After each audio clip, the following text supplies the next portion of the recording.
apa? Pasti segala diobrolin yang dia lihat dan dia dengar. Tadi jalan itu ya, ada angkot udah muter.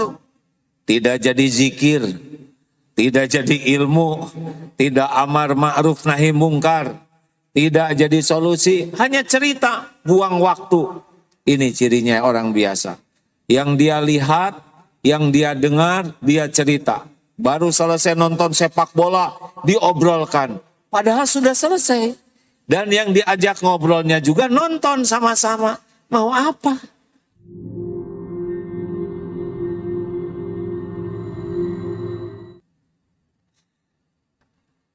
Kalau kita ngobrol, ada 4 tingkatan orang bicara. Yang pertama, orang yang benar-benar berkualitas. Kalau bicara apa cirinya? Zikrullah. Pasti membuat orang ingat ke Allah. 2, apa cirinya? Amar ma'ruf nahi mungkar. Kalau bicara, ngajak orang, tentu dengan caranya yang bijaksana, untuk ingat kepada kebaikan, mengajak orang berbuat baik, dan mencegah orang dari perbuatan jelek. Kalau bicara, ilmunya manfaat. Kalau bicara, hati kita tergugah. Kalau bicara, jadi solusi. Zikrullah, amar ma'ruf nahi mungkar, ilmu yang manfaat, hikmah yang menggugah, solusi. Kalau ibu ketemu dengan calon menantu, bicara seperti ini, jodohkan dengan anak. Ya.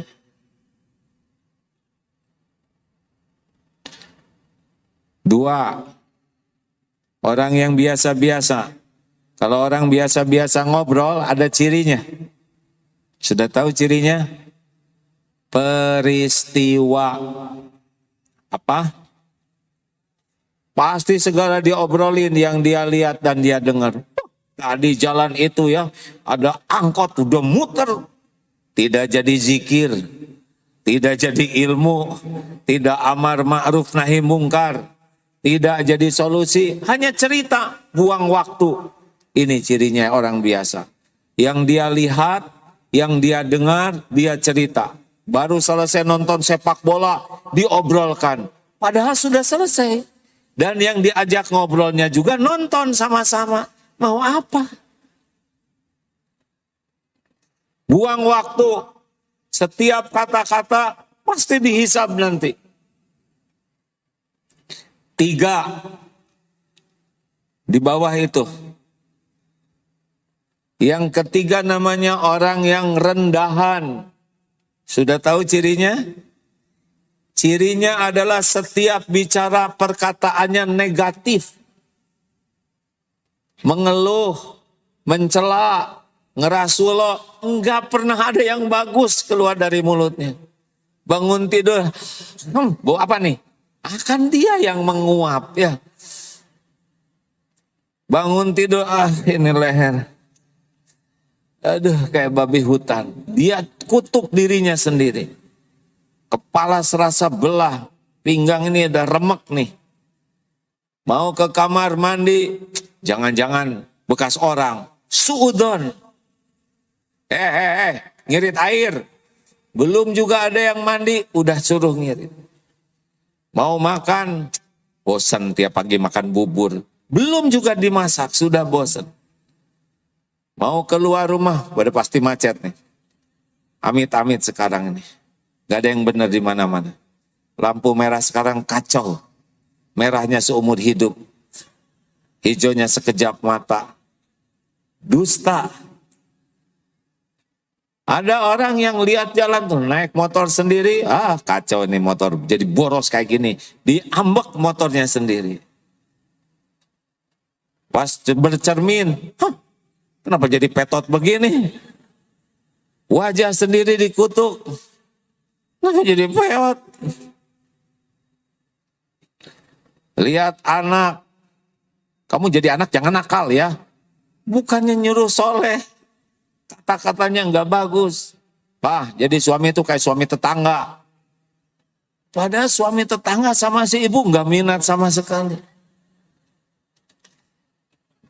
Nonton TV, bibir tebal nyanyi lu. Padahal bibir ciptaan Allah dan dengan dia juga tebalan dia. Ada orang yang tiap bunyi negatif. Mengeluh, mencela. Ini namanya kelompok rendahan. Orang yang kufur nikmat. Dan raut mukanya itu, maaf ya, nggak pernah jadi bagus. Mau didempul, mau pakai bulu mata palsu, pakai bedak setebal apapun, tetap nyebelin. Dan orang yang, maaf ya, orang yang rendahan ini dalam cara berbicara, itu tidak nyaman dia tuh Pak.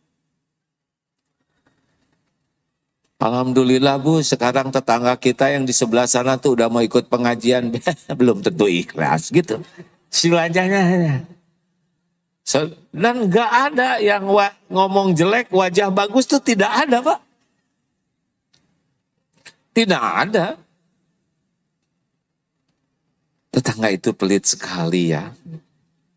Dan mereka tuh rata-rata kurang ajar. Gak ada yang senyum begitu. Pasti menyesuaikan. Hati busuk, wajah ikut busuk. Yang wajahnya cakep saja kalau ngomong jelek ke bawah jelek. Sudah, nggak diteruskan. Saudara mau ngomong jelek kan? Nggak boleh. Dah, alhamdulillah. Apapun yang dia lihat, dia dengar, kecenderungannya dikomentarinya negatif. Apa aja, negatif saja. Ini orang yang rendahan tuh, nggak pernah bisa lihat sukses. Melihat mobil bagus, bagus-bagus nyicil. Lihat itu diangkat jabatan, tunggulah. Sebentar lagi juga ditangkap. Nggak ada yang sukses. Dengar penceramah itu dangkal. Dalilnya cuma sedikit. Ada yang baca Qur'annya bagus, belum tentu ngerti.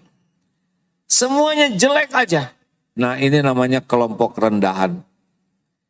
Bicaranya negatif saja. Sebaiknya jangan mau dekat dengan orang ini. Karena kita bisa ikut memikul dosa yang sama. Karena dia penggibah. Dan gibah yang bicara dan yang mendengar bisa sama dosanya. Kalau yang dengar itu juga menyetujuinya. Si ibu itu tuh orangnya pelit. Nah aja jadi. Tidak aman banyak bicara. Yang keempat, namanya orang yang dangkal. Mulia, biasa, rendahan, dangkal. Sudah tahu ciri orang yang dangkal?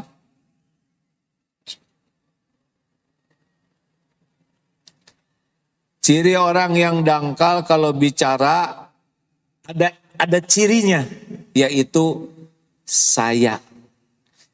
Dulu saya ya, waktu tidak ada saya, semua ini dalam kegelapan. Saya ini seperti cahaya. Sayang. Tiba-tiba ada kucing rambutnya panjang. Ini kucing bulunya panjang seperti singa. Saya sudah pernah ke Singapura ya. Tidak nyambung hadirin ya. Dari kucing lewat, dia akan mengeluarkan dirinya. Jalan-jalan, ada tukang jualan celengan. Celengan lucu-lucu. Sebetulnya sekarang, tahu itu tuh celengan tuh, bentuknya gajah bagus. Tahu nggak saudara gajah itu lambang apa? Itu lambang ITB. Suami saya kan lulusan ITB. Keluarlah hadirin ya. Dari celengan saya keluar. Pokoknya apa aja nanti akan mengeluarkan. Saya, itu murid saya, itu dididik oleh saya. Kalau dia jadi guru, ada murid itu dulu sudah ada murid saya tuh. Padahal cuman les ya. Tapi nebeng beken. Waktu SD saya. Kenapa kita harus tampil terus?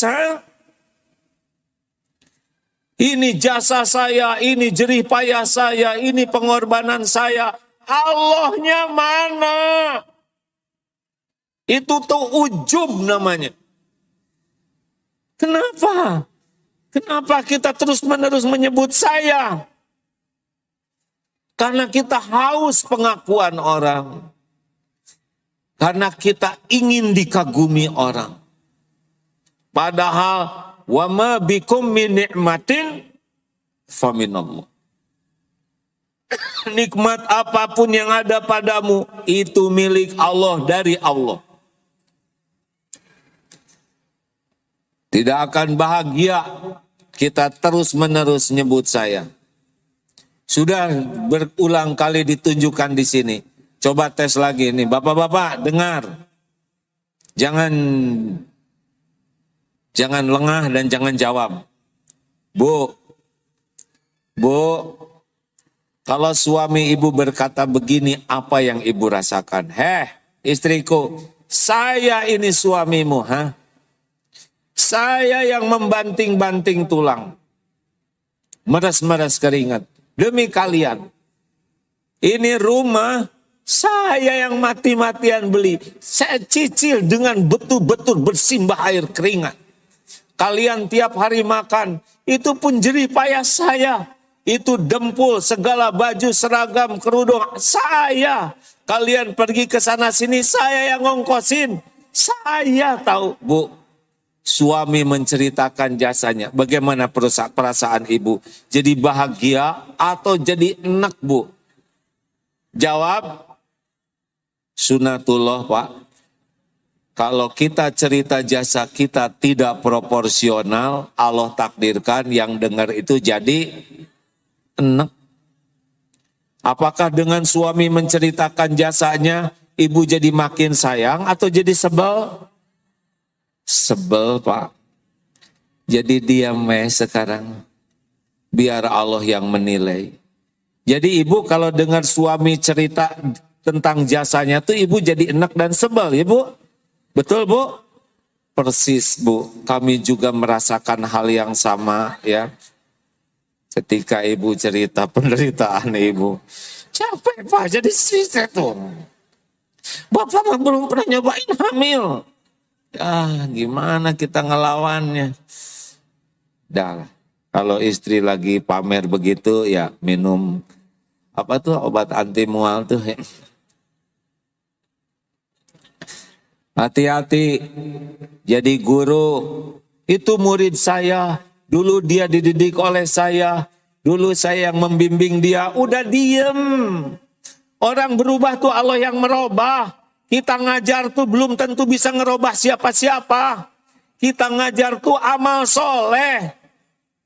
Orang berubah tuh bukan karena kita ngajar. Orang berubah tuh karena Allah yang mengubah. Mungkin doa orang tuanya, mungkin doanya, mungkin karena sedekahnya. Kita yang pernah berbuat sesuatu, udah. Dilupakan juga nggak apa-apa. Nggak penting murid-murid kita ingat siapa kita. Yang penting itu kita ngajar diterima Allah. Udah selesai. Mau sedunia melupakan kita, apa? Nggak penting kita diingat-ingat orang.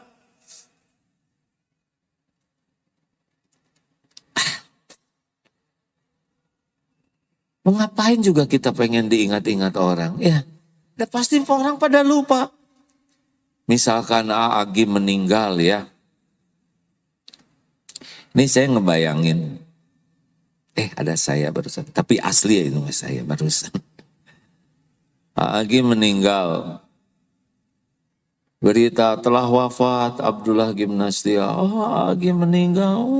Agi meninggal, ya Allah maghfirlahu warhamu. Nah beres ya. Nanti yang dekat misalkan meninggal sana, ayo kita ngelayat. Datang ke kuburan. Nanti di kuburan, apakah semuanya sibuk ngedoa? Sebagian posting, telah meninggal dunia Agi. Tuh lihat tuh. Gitu. Lupa sama saya yang udah dikubur. Ya, sibuk sama followernya. Udah gitu pada pulang, siannya Agi nggak nyangka. Udah pasti udah 60 ada waktunya. Beres. Udah. Tinggal paling berapa orang nanti? Keluarga terdekat di kuburan. Mungkin ngedoakan. Tapi nggak lama juga. Pasti pulang. Tinggal saya sendiri di sana.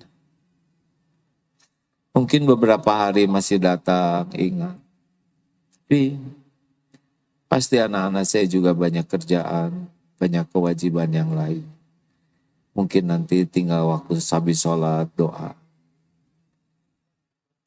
Ya semua punya kesibukan. Terus mau ngapain kita mati-matian ingin diingat orang? Kan? Mendingan fadzkuruni adzkurukum. Maka ingatlah padaku, kepada Allah. Allah ingat padamu. Kita dikubur, sedikit yang ingat ke kita. Mungkin sudah pada lupa. Makanya tidak penting kita berusaha diingat orang. Kalau kita jadi guru, sudahlah. Guru itu jadi ngajar. Amal soleh. Ibu sebagai orang tua ngebangunin anak, udah gak usah ngarap-ngarap.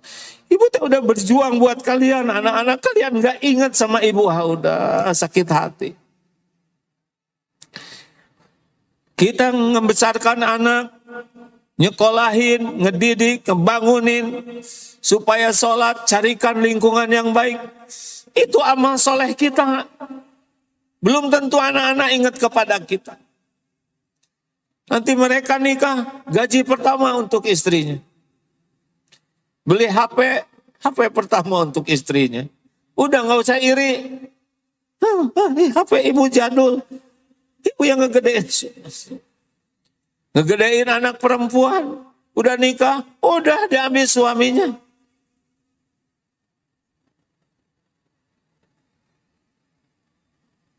Jangan ngarap-ngarap. Cukup satu aja. Semoga Allah ridho. Cukup. Ngarap-ngarap dari makhluk membuat kita tidak akan bahagia. Makanya tidak penting kita dikagumi orang. Tidak penting. Yang penting kita dicintai Allah. Pencipta, pemilik, penguasa, penentu segala-galanya. Masya Allah. Kurangi ngobrol. Makin banyak bicara. Kalau kurang ikhlas, makin terhijab dari Allah. Tidak aman banyak bicara. Ini posisi saya saat ini posisi yang sangat tidak aman. Karena banyak bicara. Mungkin perkataan bisa benar, dalil bisa benar, tapi niat belum tentu benar. Ingin diakui pintar, ingin diakui hafal dalil, ingin diakui yakin, makrifat, bisa banyak yang tersembunyi di balik kata-kata yang bagus, tapi hati belum tentu bagus. Maka kalau tidak penting-penting amat, diam, enak diam itu. Bicaralah secukupnya. Pak, Bapak, jangan banyak bicara di rumah. Kurangi. Mungkin nanti ibu curiga. Kenapa jadi dia begini? Bicaralah dengan perilaku yang lebih baik. Karena sikap juga sudah bercerita banyak. Jangan mengandalkan kata-kata saja. Andalkanlah perilaku kita. Maaf ya.